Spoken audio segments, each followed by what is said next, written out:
Greetings, Darklings, from across the interweb. It is I, the Duchess Precious Ken, here with you for the Sounds and Shadows podcast. And I have some special, incredible guests with us. And I love this one. This is great because it's local Michigan, too, that support in addition to being a part of the scene. So I have with me here today the band Long After Midnight.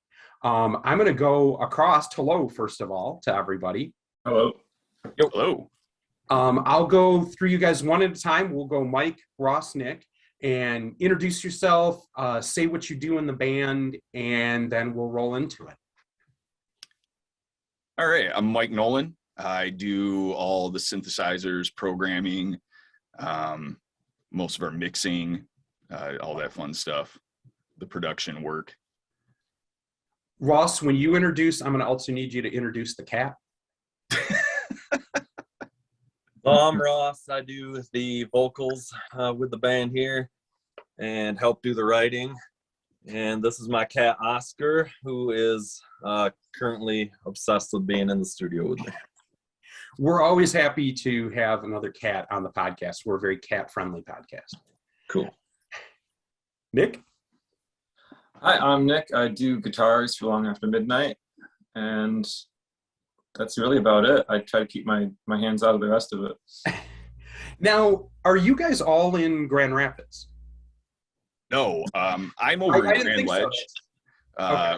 Ross is in Grand Rapids. Nick was in Hastings up until recently. Now he's warm, you bastard.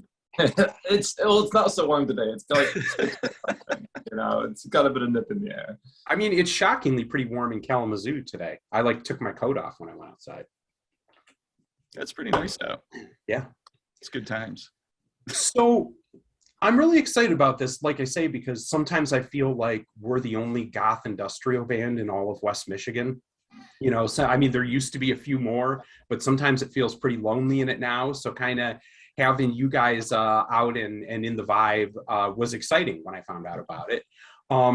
So start off, tell me the name, Long After Midnight. Where did that come from? Guess I'll probably take that one. We were talking about various band names. I have a running list of band names. So Long After Midnight, of course, there's a very famous book from Ray Bradbury. I can see it right here. I have tons of books behind me. So that was just on my short list, and we kicked around a lot of names and kind of just settled on that one. So it's not anything magical, but I mean, that's pretty magical. You don't get the Ray Bradbury book. There aren't enough literary reference in band names these days. So I've never read the book either. So. Wow. Yeah. No, I wouldn't have admitted that, but I like your courage, Ross. That's cool. Okay, so then tell me a little bit for each of you, how did this form up and come together then? So you take that one. Yeah, so I was out of music for a while. Sold all my equipment. I was like, I'm not going to do this again. And then my life got all weird, and as life does, and I got back into writing again and was like, oh yeah, this is that thing that I like to do that, you know, makes me feel fulfilled and and alive. So I wrote a whole solo album. Then I was like, I don't want to do anything solo. I need a band. And eventually just reposting Craigslist ads, found Nick. We started talking, worked on some stuff. Tried to get that project going with a different singer. That didn't pan out. And then it was finally, after a lot of time, I was like, okay, it's time to just let that go, reboot everything. We need a singer. I can handle all of the, drums and percussion and bass lines and everything else. Nick can handle the guitars. He's a great guitar player. Surely we can find someone. Yeah. In between all of that, I had a run-in with a guitar player from an old metal band way back in the day that's trying to get something off the ground. It didn't really work out, but through that, he had met Ross, and me and Ross connected. And so eventually when I was like, hey, I'm looking for a singer, I want to do a industrial metal, industrial rock thing. Yeah. here's some stuff that I've done. Who's out there? And Ross sent me a message like, let's try it. So I sent him a bunch of ideas that I had kind of kicking around, and he picked out one of them, which became our first song we finished together, was Brave New World, is off our first EP. Another book reference. Yes, absolutely. And it sounded great. We were really happy with the results, and then we just kept on going. And So I do have to back up a little bit and wonder, when you said you posted a Craigslist ad and Ross answered it, at that point when you're doing that, did you assume when you first contacted him that there was a 50% chance that he was going to murder you, or vice versa, that finding each other on Craigslist and stuff? Like, especially if he sends you a picture, Ross looks like a big dude, and like he's like, yeah, I want to come, can you meet me at this warehouse so we can practice? Well, there's still that possibility. I might be playing a long game here.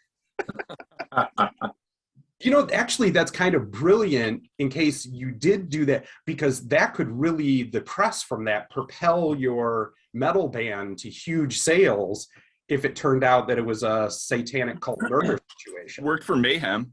Yeah, it's been done. It's been done before. Oh, we're off to a banger start. Okay. So the next place I want to go on it is, you guys kind of mentioned, whether it's metal, industrial. I think one of the things that really drew me in when I first heard your band is, you're right, it's a beautiful tweener, a good blend of styles that it doesn't really, I don't know, fit well in any one box. And the first thing that came to mind when I heard it is kind of a band I really like called the Joy Thieves, that also do a really good job of mixing harder rock and metal elements, but then a lot of industrial electronic drum beats and keyboards and things like that. Did you guys kind of, I don't know, have different backgrounds that you were pooling that went into this sound, or was it that you were a lot on the same page and this is the sound you went shooting for? Definitely different backgrounds. That's how I would put it. Yeah. Yeah, we've all got, there's plenty of overlap, but our primary influences, I think, are pretty wildly different. And just the way that we write songs, has been essentially like, I come up with an instrumental idea that's like synths and sample drums or whatever, just kind of getting a shell of something together. I'll send that over to Ross, and if he likes it, then he'll take the stems and just start rearranging it into what sounds good to him.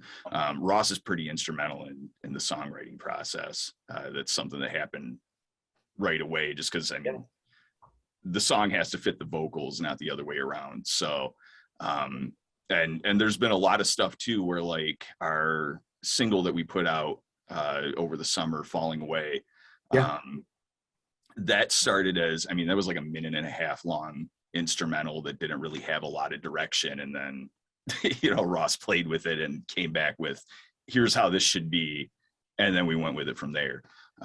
So it's not your typical like, here's the song, the instrumental, and then everybody put your parts on it, and then I like that you're saying that it kind of, you guys have a process that builds in layers, because I would say definitely, I know mention industrial metal thing, but the other thing that I think in your music is there's a lot of progressive elements to it. I hear that, in the guitars and everything, kind of, I don't know, some Dream Theater, some King Crimson. There's some complexity and progressive aspects to it, which I think is cool. So I like that idea of it kind of, a song starting very simple and short and adding on in layers, because I feel like that's part of the magic that you guys have going on and is interesting about it. So saying that the vocals are, important and added in, Ross, why don't you tell me a little bit? You said you, named the band for a book that, you didn't read, but, you like the title of. But from that standpoint, the lyrics for Long After Midnight, where do you feel that your direction or inspiration comes from when you're writing in the lyrics?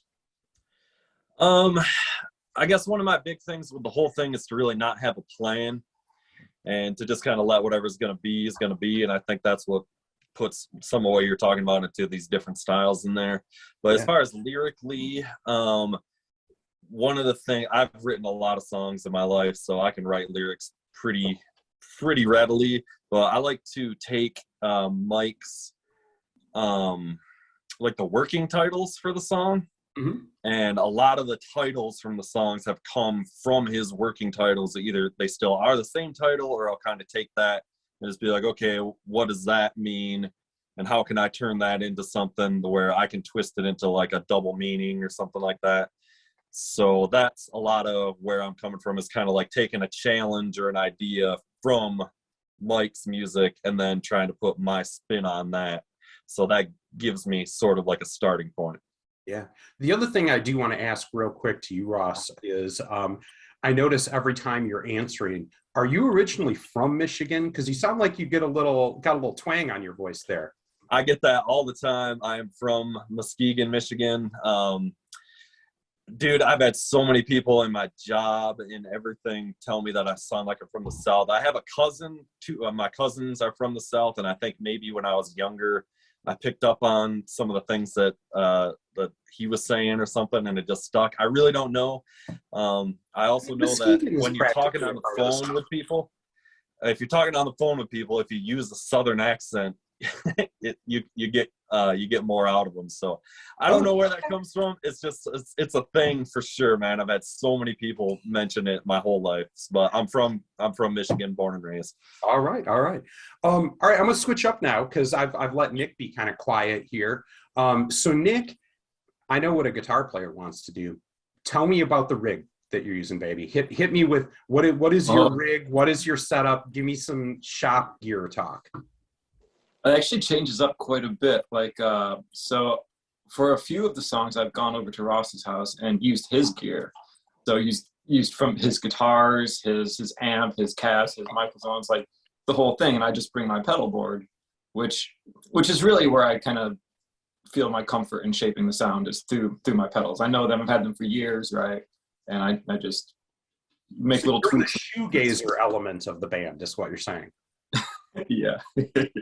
But like in my own home studio setup, I use a custom built amp head. It was a prototype that this guy built years ago and just sold to me on the cheap, but he modeled it after a really early Marshall head. So there's no EQ settings on it. It's got 2 channels, like bass and treble, and you just crank the gain on those to get your EQ settings.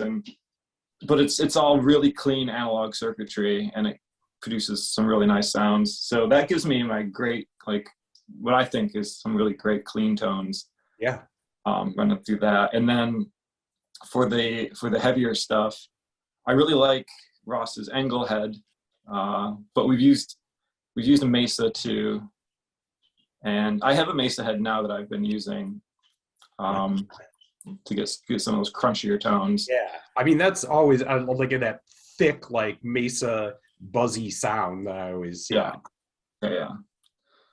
And then Ross has some killer mics too, so like miking up a cab with some of the things he's got, some of those tube condensers, that's fun. And that's cool too, to hear that you guys do so much analog style to what you're doing, because I mean I picture a lot too in what Mike does, and always kind of assumed that he was very much a digital guy because of the electronic drums and aspects like that. But to hear that you guys are getting so much of the guitar sound in an analog way, I think that goes to what I'm hearing, which is this kind of clash of styles on it that produces a unique effect. Yeah, I could definitely agree with that. You get all this tube circuitry and actual sound waves captured by microphones mixed with all the digital craziness Mike is whipping up with this patch bay, and yeah, it's cool.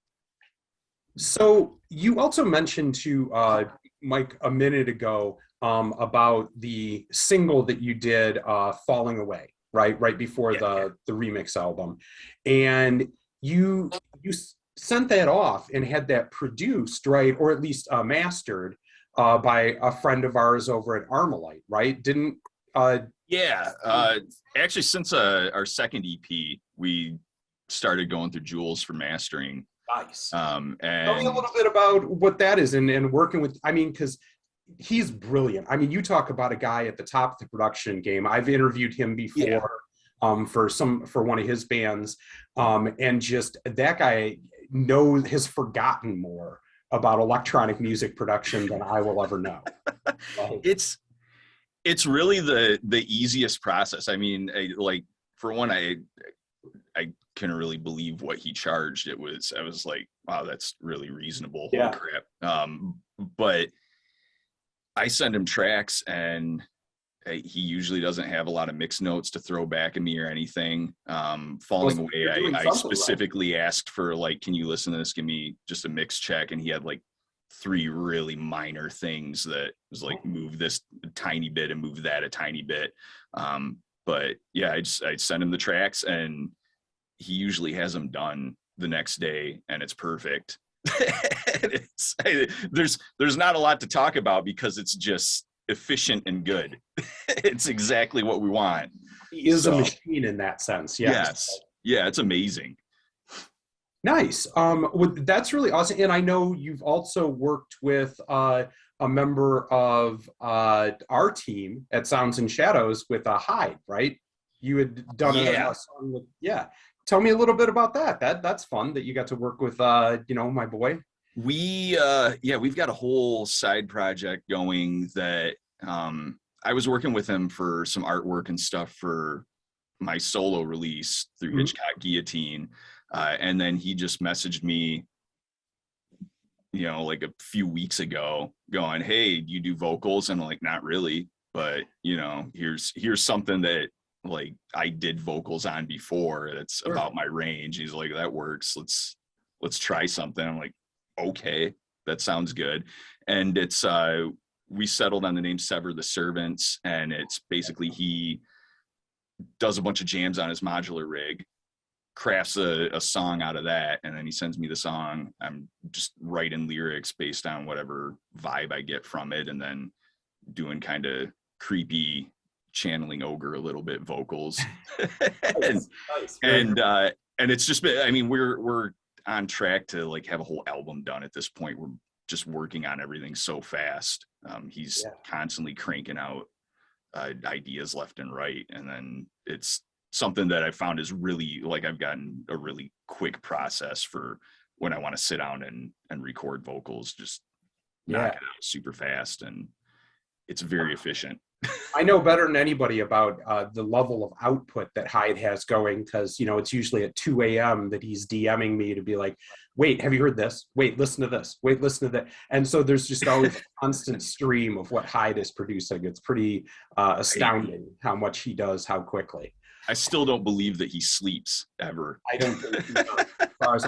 Because I'll talk to him at noon here in Michigan. I'll talk to 3 a.m. in Michigan, everywhere in between. I think he is just, always going. It's been fun.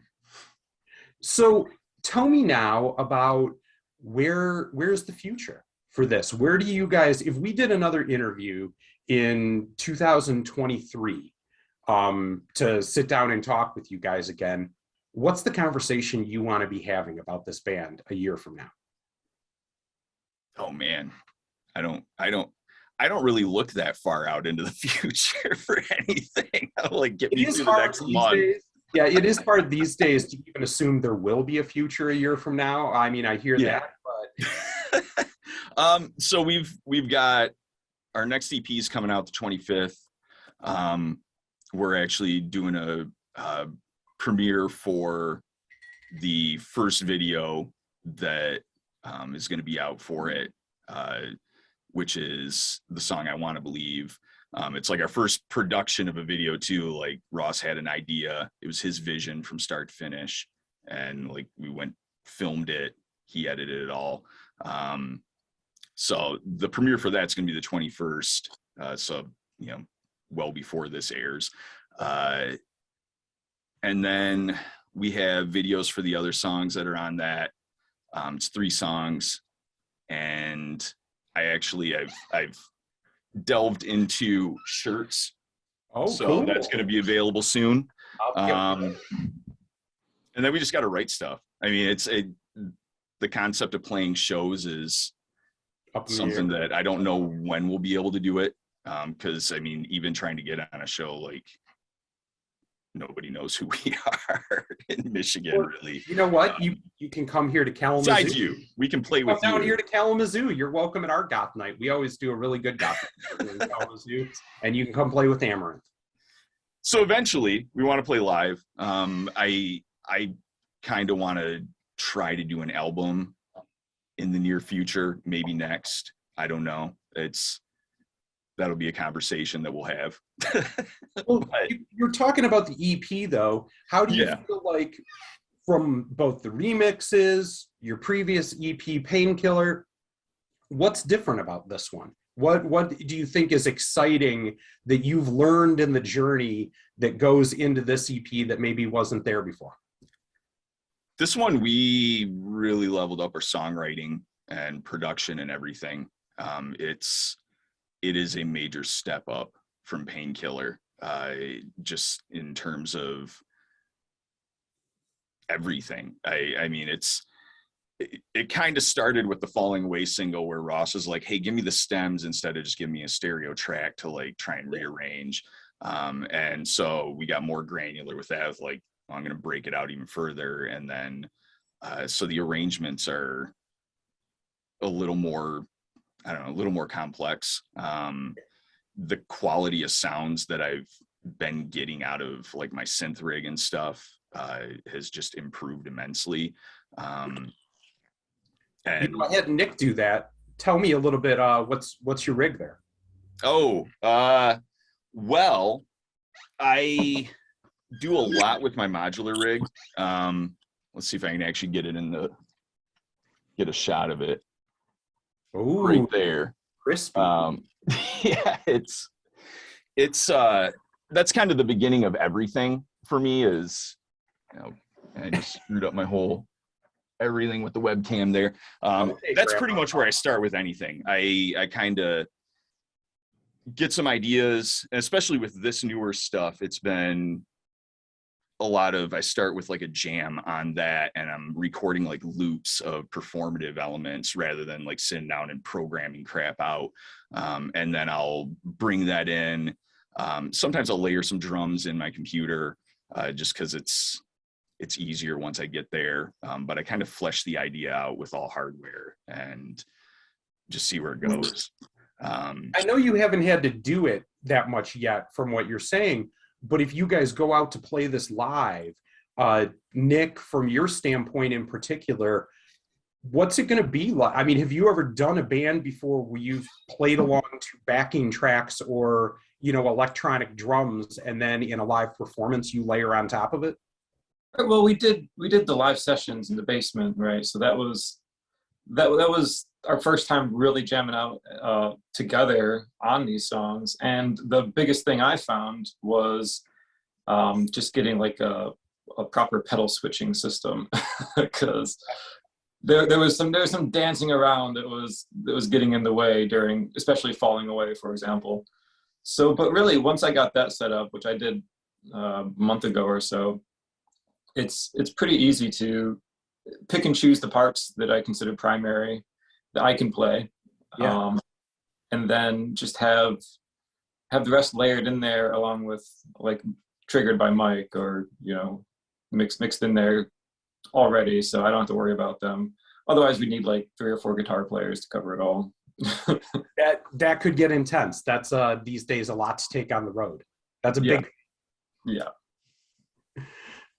Wonderful. Okay. Well, another part of what we do here at Sounds and Shadows is we're a music review page. And in particular, I'm excited about this question for you guys because you're Michigan. And, you know, I'm always think it's cool to be able to hear, especially if you have other Michigan bands that you're listening to or interested in. So I'd like to go around the horn once again. We'll go Michael, Ross, Nick, and shout out a band or two that is in the modern scene today, and it could be any genre, whatever you're into. It doesn't have to be, you know, in the whatever post-punk goth dark scene. and give a shout out and tell me what's inspiring you in terms of things you're listening to. Really, the new Author and Punisher has just crushed me. That is so good. Like, the funny thing is, like, the new single that came out on it, I remember it was on the Sounds and Shadows Dark Scene single chart. And I looked at it that it was the only single they put out, and it was what, like 8 minutes long or something. I'm like, who does an 8-minute long single? And then I hit play and I'm like, no, this makes perfect. I'm like, this is a single. Yeah. It's 8 minutes long, but it just flies by like a 3 minute and 30 cent, 4 on the floor banger. And I feel like no time has passed because it's just that good. So yeah, great call out. That's a dope album. Yeah. That's, he's really taken it to just a whole new level. And like, I love industrial and stuff, but I love like really sludgy, doomy shit like Typo Negative and all of that. And so it's like this perfect union of all the noisy industrial, like electronic, just meanness that I dig, but then those guitars just like droning on with everything. And I'm like, this is all of my things in one spot. That's funny. All right, good one there. What about you, Ross? What are you listening to these days? So did you want Michigan bands, you're saying? If you've got a Michigan band, somebody local that you're into, then cool, shout them out. I'll shout out my buddy's band, Von Kaiser, however you say it. Okay. They do like a synthwave thing. Yeah, they're really great. I've been buddies with him forever, and he's got kind of like it's actually a trio thing happening. That's all. Are they in GR? Yeah, Grand Rapids. Okay, cool. Good shit. And then on the, I guess just on the whatever I'm listening to, I was just sitting here. I listen to a lot of shit, but lately, I don't know if you guys have heard the new record by Danny Elfman. Yeah. The film score guy. And the videos are freaking insane. Insanity. It's so long, so crazy. And then I also am Wingo Boingo for life. What's that? Wingo Boingo for life. Dude, Danny Elfman's original band. I don't even know what to say about that guy. It's like, I don't even know if I like it. It's just fucking crazy. You know what I mean? Like, no, it's great. It's amazing. I mean, if something affects you, you don't even know necessarily, like, if it's positive or not, you just know you're affected. So I'm loving that. And then I really love the new album by The Weeknd. I think it's just a masterpiece of synthesizers. He's got that whole throwback thing going on to that 80s synth sound, and it's just fucking awesome. So nice. I think that's another thing too, and I'm stepping off my original question for a second, but when you say that and I hear some of these influences, I'll tell you what, like seeing you, hearing you talk, like when I hear your voice on the album, it is not what I expected to come out of your mouth. Like you did. No, but it's a really cool thing. Like I love your voice. I love the way it is. And more importantly than that, in industrial or even industrial metal, you get a bit typecast. There's kind of what you expect to hear that everybody's doing, whether it's the, KMFDM, like, right, or, metal stuff. And to hear, I think that's another thing that gives you guys a progressive vibe is the range that you have to your vocals. So yeah, sorry. Thanks, man. No, thank you. Yeah, I'm a big prog rock guy. That's kind of my home base going back, like my first bands and whatever. But I'm all over the place, and I just kind of don't care and just do whatever I want to do. Yeah. All right, Nick, what do you got? All right. Well, I've always been a pretty standard hard rock guy. That's my background. So, like Mike and Ross, they can talk about bands all day, and I'll be like, haven't heard that one, haven't heard that one, haven't heard that one. Clueless. Weeknd is pretty underground. Not a lot of people know about them. So yeah, well, that's not the one I'm in, but I get your point. Lately, I heard this band quite a few years ago, Red Sun Rising, and I wasn't into them, but lately, I don't know, something about a few of their songs just really struck, and I've had them on repeat. And it crept up on you. You got Costanza. It really did. And I can appreciate that. It's better than the song that you hear the first time you like it, and then 5 listens in, you're like, wow, this is actually boring as fuck. Yeah. So I'll take that. So Red Sun Rising has been a big one lately. I've just been jamming out too. I like that they ran the long game on you the same way that Ross is on Mike's Murder. Like that's not, you let it seep a little bit, let it That's where you get the most flavor from. Yeah. Exactly. I like that. All right, excellent. So coming for the end here, I want you guys, you said you have the video that's coming up, but off this new EP, that's one of the songs we'll use to kind of spin out for you guys and give everybody a taste. So what is the song that you feel off the new EP, if someone was just going to listen to one Long After Midnight song, the one that encapsulates you guys, and you guys should all say it at once to see if it's going to be the same one? I'm curious as to if you would choose the same song that you think is the one we should spin out to all at once. Okay, so 3, 2, 1. Revival. Okay, there is agreement. Well, then that's what did you say, Nick? I didn't hear you. I said I want to believe. Yeah. Ooh. Yeah. So it's but Revival, I mean, it's like I hesitated because I wanted to say Revival, then I was like, or do I want to say I Want to Believe? So they're pretty. It's pretty a tough call. Yeah. Can we get a consensus now? I'd be cool with Revival. Yeah, we could. Okay, that's what we're gonna do. I'm real excited to hear where you guys go next with it, for the EP coming up, and for everybody out there in interwebs land. This has been the review with Long After Midnight. Thank you for joining us, gentlemen. Pleasure. Thanks for having us. Yep, not a problem. Thank you. And this is Revival.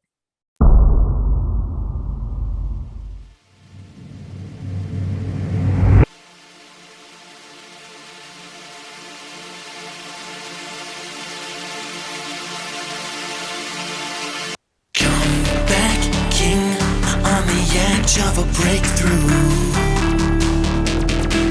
so damn lost, didn't know how to find you. Whirling thoughts settle into my bloodstream. Light it up, setting fire to a dream.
Never took the offer.